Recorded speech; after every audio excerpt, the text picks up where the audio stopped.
Hello, Ramakrishna हरी माऊली. कसे आहात सर्वजण? आशा आहे सर्वजण मस्त असाल, खुश असाल. आजचा एपिसोड आहे हिंदीमध्ये जिंदगी ना मिलेगी दोबारा या विषयावरती. याच महिन्यात आम्ही आमच्या कंपनीची एक पिकनिक गेली होती, ट्रिप गेली होती. तर त्यालाच अनुसरून आमचे एक्सपिरियन्स आणि आमचा अनुभव, एकमेकांसोबत घालवलेला वेळ या संदर्भात मी थोडाफार मांडलेला आहे आणि शिवाय एक छोटीशी गोष्ट त्याच्यामध्ये मांडलेली आहे. सो मला असं वाटतं की खूप एन्जॉय करा. धन्यवाद. थँक्यू.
तो कैसे लगे सारे गेम्स और मज़ा मस्ती? सही में ज़िंदगी तब अच्छी लगने लगती है जब हम लोगों से कनेक्ट हो पाते हैं, एक दूसरे को जानते हैं, पहचानते हैं, उनके साथ क्वालिटी टाइम बिताते हैं। तो आज लिखने वाली हूँ ज़िंदगी के बारे में। रोज़ की वही लाइफ, वही रूटीन करते करते शरीर और मन दोनों जवाब देने लगते हैं। उस वक्त हमें चाहिए रहता है ठहराव, कुछ पल के लिए खुद के लिए, कुछ मन की शांति के लिए, कुछ पल के लिए दिल दोस्ती दुनियादारी, कुछ पल के लिए हंसी मजाक, कुछ पल के लिए सुकून भरी नींद। हमारी रोज की ज़िंदगी में सुबह उठो, ऑफिस जाने की तैयारी करो, भीड़ से भरी ट्रेन पकड़ो, 10 से 12 घंटा काम करो, फिर से घर जाने तक का सफ़र और वापस घर जाके घर की जिम्मेदारियाँ। खाना खाया तो खाया, नहीं तो चल पड़े शरीर को थोड़ा आराम देने के लिए। दूसरे दिन सुबह वापस दौड़ना है, वही रूटीन। पता है, हमारे घर जैसे ही फैमिली अपनी ऑफिस में भी होती है। खून के रिश्ते नहीं होते, पर काम करते करते दिल से रिश्ते ज़रूर बन जाते हैं। एक साथ त्यौहार मनाते हैं, हर साल अलग अलग कंपनी अपने स्टाफ को लेके कहीं दूर निकल जाते हैं। हर साल हमारे डायरेक्टर जी भी ऐसे ही बाहर नेचर में स्टाफ को लेके चलते हैं, जिससे सब रिफ़्रेश हो जाए और एक साथ अच्छा टाइम भी बिता पाए। बहुत अच्छा लगता है। अलग अलग जगह से लोग एक साथ काम करते हैं, एक साथ गेम्स खेलते हैं, अपनी अपनी अलग अलग परफॉर्मेंस देते हैं।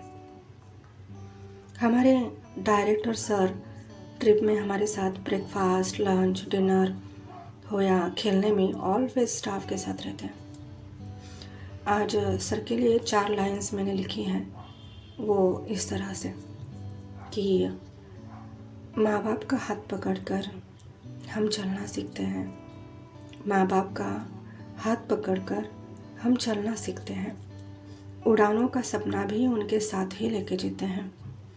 वो लोग हमेशा खास होते हैं, वो लोग हमेशा खास होते हैं जो कामयाबी के आसमान को छू लेते हैं, फिर भी ज़मीन का पैर हमेशा याद रखते हैं। Thank you.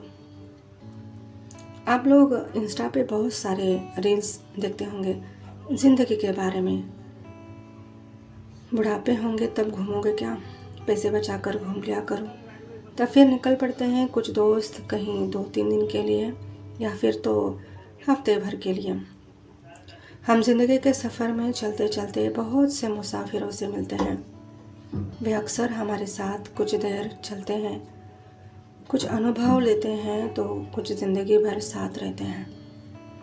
ज़िंदगी के बारे में जितना सोचो उतना कम है।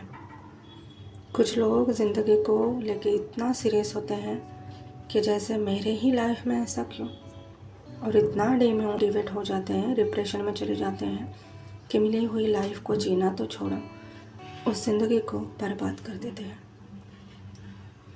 हम खुद के दर्द और दुख छोड़कर किसी और का दर्द देखेंगे तभी जाके समझ आएगा कि ज़िंदगी मिलेगी ना दोबारा। हाँ, सच है, ज़िंदगी दोबारा नहीं मिलने वाली। आजकल की दुनिया में न जाने कितने लोग एंजाइटी और डिप्रेशन जैसे तकलीफ़ों से गुजर रहे हैं। कलयुग में कब क्या हो जाए पता नहीं, चलती ज़िंदगी का दी एंड कब हो जाए कुछ भरोसा नहीं। ऐसे वक्त हर किसी को दोस्ती की, किसी के साथ की प्यार की ज़रूरत होती है, संभालने की ज़रूरत होती है, एक दूसरे को समझने की ज़रूरत होती है। ज़िंदगी में एंजॉय करना भी एक अलग ही मज़ा है, बस उसे किस तरह से हम जीना सीखते हैं उस पर डिपेंड होता है।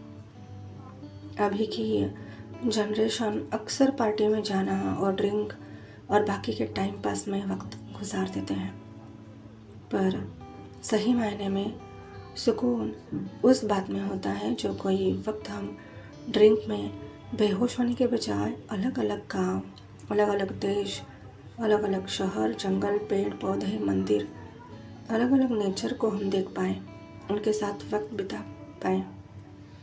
एक स्टोरी बताने का मन कर रहा है, चलो बता ही देती हूँ। कि हम दोस्त भी कभी कभी निकल पड़ते हैं कहीं दूर। एक दिन 8 से 10 जन निकल पड़े एक गांव देखने के लिए, उनकी परंपरा और संस्कृति देखने, और रुके थे वहीं एक जगह जहां हमारे चाचा रहते थे। बहुत घूम लिया उस दिन। नेचर के साथ वक्त कैसे निकल गया पता ही नहीं चला। उनकी यहाँ की खाद्य संस्कृति भी मन को भा गई। मई एंडिंग में और जून स्टार्टिंग में हम गए थे, तो उस दिन बरसात के बादल छा गए थे और बरसात आने वाली थी। एक जगह थी खेतों में जहाँ आसपास एक फैमिली रहती थी। उनका घर घास और नारियल के पत्तों से बना था। उसमें रहते थे एक अंकल, उनके 2 छोटे बच्चे और अंकल की बूढ़ी माँ। जिंदगी भी कैसे होती है ना, किसी के लिए कुछ और होती है और किसी के लिए कुछ अलग है। हम जब उस अंकल को देख रहे थे, वे बहुत मेहनत कर रहे थे। उस दिन अपने घास के घर को ऊपर से ठीक से कवर करने की कोशिश में लगे थे, पर वो अकेले थे और उनकी माँ काम करने में जुड़ गए थे। फिर भी बहुत ज़्यादा वक्त ना होने के कारण उनसे वो नहीं हो पाया और चोरों की बरसात शुरू हो गई। वो 4 दिन उस रात मंदिर में चले गए रहने के लिए। हमारे दोस्तों में 2 दोस्त ऐसे थे जो सोच रहे थे मस्त बरसात है, एंजॉय करेंगे ड्रिंक करके, और जो ड्रिंक नहीं करेंगे उनको चिढ़ा रहे थे, यानी कि हमें। और बाकी दोस्तों को कुछ 2-3 दोस्त ऐसे दूसरे से झगड़े भी कर बैठे थे, उनमें बोलचाल बंद थी। वो ड्रिंक करते करते कह रहे थे आज तो कुछ बारिश रुकने वाली है नहीं। पर हमने भी ठान लिया था आज कुछ ना कुछ उनके फैमिली के लिए करेंगे ज़रूर। थोड़ी मदद हमें हमारी चाचा ने भी की। बरसात रुकने की राह देख रहे थे। रात के कम से कम 11 बजे तक बरसात रुक गई। उसके बाद हमने हमारे पास जो चीज़ें थी वो सब उठा के इकट्ठा की और चल पड़े उस घर की तरफ। कहाँ से कौन क्या काम करेगा सब मैनेजमेंट करके काम स्टार्ट किया, और तकरीबन 2 घंटे के बाद हमारे ड्रिंक किए हुए दोस्त थे वे भी आ गए, और जो लोग एक दूसरे से झगड़े थे वो भी आ गए, काम में हाथ बटाने लगे। ऐसे करते करते सुबह के 3 बजे तक उस घर का काम पूरा हुआ। वैसे हम वापस चाचा के घर पे जाके 7 बजे तक सो गए। जैसे ही हम सुबह की तैयारी करके निकल रहे थे, हमने हमारी गाड़ी उस घर के बाजू के पेड़ के पीछे लगाई थी, क्योंकि हमें उनके चेहरे का एक्सप्रेशन देखना था। जब वे अंकल उनकी बूढ़ी माँ के साथ वहाँ आए तो उनके चेहरे पर जो खुशी थी, उनके आँखों में जो आंसू थे वो शब्दों में बयां करने जैसे नहीं था। इतनी खुशी थी उनकी आंखों में। वो गाना है ना भगवान का, पता नहीं किस रूप में आके नारायण मिल जाएगा, बस वही गुनगुना रही थी बूढ़ी दादी। हमने हमारी गाड़ी जानबूझकर आगे कर ली और उनके घर के सामने जाते जाते लगा दी और कहा, क्या हुआ दादी, सब ठीक ना? दादी बोली, बेटा पता नहीं किसने हमारा घर भी ठीक कर दिया, हमारा घर के अंदर का सामान भी ठीक रख दिया और कुछ खाने के लिए सामान भी रख दिया है। भला हो उन लोगों का जिस इन गरीबों की दुआ मिलेगी। उस वक्त जो दादी के एक्सप्रेशन थे ना, वो हमारे ड्रिंक करने वाले दोस्तों को इतने अच्छे लगे। साले आंखों में आंसू आ गए उनके और कहने लगे, बोतल के नशे से अच्छा तो जिंदगी को सही मायने से सही तरीके से जीना अच्छा है। आज मेरे दोस्त कहीं भी जाते हैं कुछ ना कुछ नया सीखते हैं। किसी को तकलीफ़ों से जितना हो सके अपने तरीक़ों से दूर करने की कोशिश करते हैं। ये सब करते करते भगवान को नहीं भूलते। अक्सर लोग भगवान को तब याद करते हैं जब परेशानियां में होते हैं। भगवान को हमेशा अपने स्मरण में रखना चाहिए। बुढ़ापे में चारों धाम करने से ज़िंदगी में भगवान नहीं मिलते, उन्हें अपने अंदर से अपना मानना पड़ता है। उस तरह से उनसे रिश्ता बनाना पड़ता है, तभी तो आएंगे। अब संकट में होंगे तब। मेरे दोस्त मंदिर जाते हैं, चालीसा पाठ करते हैं, ग्रंथ पढ़ते हैं, बस और क्या चाहिए। जिंदगी में सब उतार चढ़ाव आएंगे, लोग भी आएंगे, किसका क्या गुण लेना है क्या नहीं, इतना तो समझ खुद में होना चाहिए। थक जाते हैं जिंदगी के बोझ तले लोग, वही घिसी पिटी जिंदगी के बारे में सोचते सोचते। कोई सुसाइड करने जाता है तो कहीं किसी के जीवन में आग लगाने का काम करता है, तो कोई किसी की तरक्की के पीछे पड़ता है, कोई किसी को जीने नहीं देता, तो कोई पूरे मन से जिंदगी जीते हैं। जो भी है जैसे है सुकून के साथ जीते हैं। जो लोगों को एक वक्त का खाना भी नसीब नहीं होता, कैसे जीते होंगे वो लोग। जिनको चलने के लिए पैर नहीं है, फिर भी बहुत ही अभिमान से जीते हैं वो लोग। मकान पत्थरों से बंधा हो या सीमेंट से, अपने पास गाड़ी हो या साइकिल, जो भी अपने पास है उसे सही मायने में हमें उससे जीना सीख लेना चाहिए। पेड़ पौधे जन्म से लेकर मरण तक एक ही जगह पे जीते हैं। हर बरसात धूप छांव एंजॉय करते हैं। क्या वो जिंदगी के बारे में बुरा सोचकर जीते होंगे। पत्ते झड़ते हैं, हर मौसम में खिलते हैं। ये फूल दिखे ना कितना सुंदर है, इसकी आयु तो 1 दिन या ज़्यादातर 2 दिन रहती है, फिर भी ज़िंदगी में रंग भर कर आते हैं। अभिमान के साथ जीते हैं और ढल जाते हैं। वो सूरज के जैसे नया सूरज दूसरे दिन नई उम्मीद के साथ आता है। हर किसी की ज़िंदगी बहुत स्पेशल होती है। हम सब ने जो गेम खेले ना वीडियो में, मानो वैसी ही होती है ज़िंदगी। हर किसी की लाइफ एक टास्क होता है। भगवान ने हमें हर वो गुण दिया है, हाथ पैर दिया है, आगे टास्क है ज़िंदगी जीने का। उस ज़िंदगी के टाइम में आप किससे कितना अच्छा रहते हैं, कितना सही तरीके से जी पाते हैं, कितना सही तरीके से एंजॉय कर सकते हैं, कितना किसी के तकलीफ़ को दूर कर सकते हैं। जैसे खेल खेलते समय आपको मार्क्स मिलते हैं ना, वैसे ही अपने कर्म माइनस या प्लस में नोट हो जाते हैं। ज़िंदगी के बारे में जितना सोचो उतना कम है, लेकिन ज़िंदगी रेत जैसी भी होती है। वक्त का पहिया रुकता नहीं, धीरे धीरे वक्त गुजरता रहता है। किसके पास थोड़े ज़्यादा पल रहते हैं तो किसके पास कम। जितना हो सके जी लो, क्योंकि जितना हो सके जी लो, क्योंकि ज़िंदगी ना मिलेगी दोबारा। धन्यवाद।